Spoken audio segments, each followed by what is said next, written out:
बिस्मिल्लाहिर्रहमानिर्रहीम। तो टॉपिक है change of rule in Yemen. अगर आपने इस्लामिक हिस्ट्री के बारे में पढ़ना है तो आप मेरे चैनल की प्लेलिस्ट में जाकर विजिट कर सकते हैं। तो वीडियो आगे बढ़ने से पहले वीडियो को लाइक कर दीजिएगा और शेयर एंड सब्सक्राइब भी कर दीजिएगा।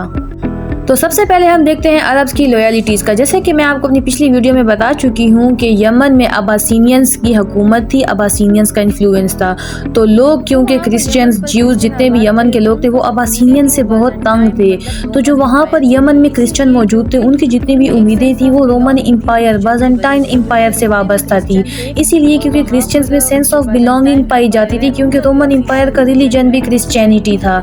लेकिन वहाँ पर जितने भी ज्यूज़ और पॉलीथीस्टिक थे, मतलब कि जो पैगन्स थे, उन तमाम की जो उम्मीदें थी वो पर्शियन एम्पायर से वाबस्ता थी कि पर्शियन एम्पायर उनकी मदद करेगी और यमन से अब्बासिनियंस को भगाएगी, यमन से अब्बासिनियंस का रूल जो है वो ख़त्म करेगी। और जितने भी ज्यूज़ और पैगन थे उन तमाम की जो नज़रें थी और उम्मीदें थी वो सिफन पर थी, मतलब कि जो पर्शियन एम्पायर का जो कैपिटल था उस पर थी।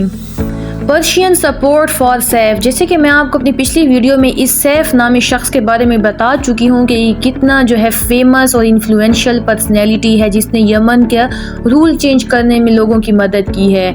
ये सैफ, जैसे मैंने आपको बताया कि पहले रोमन एम्पायर के पास मदद के लिए गया था, क्योंकि रोमन एम्पायर अब्बासिनियन के ताल्लुकात आपस में अच्छे थे। तो रोमन एम्पायर, बाज़ेंटाइन एम्पायर ने मदद नहीं की सैफ की और रूल जो है यमन में चेंज नहीं किया। तो फिर सैफ जो है वो पर्शियन एम्पायर के पास गया, पर्शियन एम्पायर से मदद लेने के लिए गया कि वो उनकी मदद करें। तो पर्शियन एम्पायर की भी क्योंकि रोमन एम्पायर के साथ जिद चल रही थी, तकरार थी, दुश्मनी थी, तो इसीलिए पर्शियन एम्पायर ने भी मदद की सैफ की और यमन के लोगों की। तो जो पर्शियन एम्पायर है उसने वहराज या वाहरीज नामी शख्स के अंडर जो है 800 सोल्जर भेजे सैफ के लिए, ताकि यमन से जो है वो अब्बासिनियन का रूल ख़त्म किया जा सके, और 575 में भेजे। तो इस तरह पर्शियन और अब्बासिनियन के दरमियान यमन में जंग हुई, जिससे अब्बासिनियन को शिकस्त का सामना करना पड़ा और यमन में जो है अब्बासिनियन का कंट्रोल ख़त्म हो गया और पर्शियंस का कंट्रोल आ गया। अब आ जाते हैं जॉइंट एडमिनिस्ट्रेशन पर। पर्शियन का यमन में कंट्रोल के बाद जो है जॉइंट एडमिनिस्ट्रेशन का कंसेप्ट रखा गया, जिसमें ये कहा गया था कि जो यमन के लोग हैं वो भी कंट्रोल करेंगे यमन को, इसके अलावा जो पर्शियन लोग हैं वो भी कंट्रोल करेंगे। लेकिन ये सिर्फ वैसे ही फॉर्मेलिटी पूरी करने के लिए कहा गया, जबकि फुल कंट्रोल जो था यमन का वो पर्शियंस के पास था। और जो सैफ था वो सिर्फ एक नॉमिनल लीडर कहलाता था, उसके पास कोई अथॉरिटीज़ नहीं थी। इसके अलावा जो सैफ था उसको ऐसे कैसल में भेजा गया था जो कि गुमदाम कहलाता है, और ये उस वक्त का कैसल था जब अब्बासिनियन जो है यहाँ पर रूल करते थे यमन में, और काफ़ी खस्ता हाल में था वो कैसल।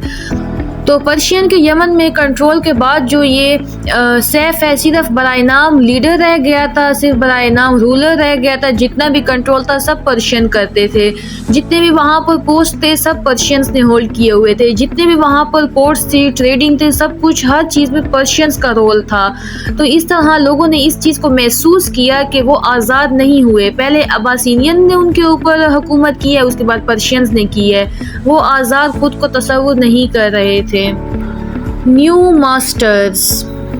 तो वक्त गुजरने के साथ साथ जितने भी पर्शियन थे उन्होंने अपने जो कदम थे यमन में जमा लिए, और वक्त गुजरने के साथ साथ यही यमन जो था पर्शियन एम्पायर का एक प्रोविंस कहलाने लगा, जिसको आप सैट्रैपी भी कह सकते हैं। उसके बाद जो यमन के लोग थे उनको इस चीज़ का एहसास हुआ कि उन्होंने आज़ादी हासिल नहीं की है, उन्होंने सिर्फ अब्बासिनियंस को भगाया है और उसके बदले जो है पर्शियंस को मौका दिया कि वो उन पर हुकूमत करे। वो अभी तक ही अंडर हैं, अभी तक वो आज़ाद नहीं हुए। पहले वो अब्बासिनियंस क्रिश्चियंस के अंडर थे और अब जो है वो पर्शियन मतलब ज़ोरास्ट्रियंस के अंडर है। तो लोगों को इस चीज़ का एहसास हुआ कि उन्होंने आज़ादी हासिल नहीं की, बल्कि उन्होंने न्यू मास्टर बनाए हैं, सिर्फ जो रूलर है उसको चेंज करवाया। इतनी बड़ी जंग के बाद, इतने रेवोल्यूशन के बाद भी जो सिटीजन थे यमन के वो सफ़र हो रहे थे, तो उनको इस चीज़ का एहसास हुआ कि उन्होंने कोई आज़ादी हासिल नहीं की, सिर्फ अपने मास्टर्स चेंज किए हैं। तो सिंपली ये था मेरा आज का टॉपिक। इसके अलावा इस्लामिक हिस्ट्री को मज़ीद डिटेल से पढ़ने के लिए आप मेरे चैनल के प्ले लिस्ट में जाके विजिट कर सकते हैं, जहाँ पर आपको तमाम इस्लामिक हिस्ट्री के बारे में डिटेल वीडियोस मिल जाएंगे। इसके अलावा वीडियो को लाइक कर दीजिएगा, शेयर कर दीजिएगा एंड चैनल को सब्सक्राइब कर दीजिएगा। बहुत शुक्रिया। अल्लाह हाफिज़।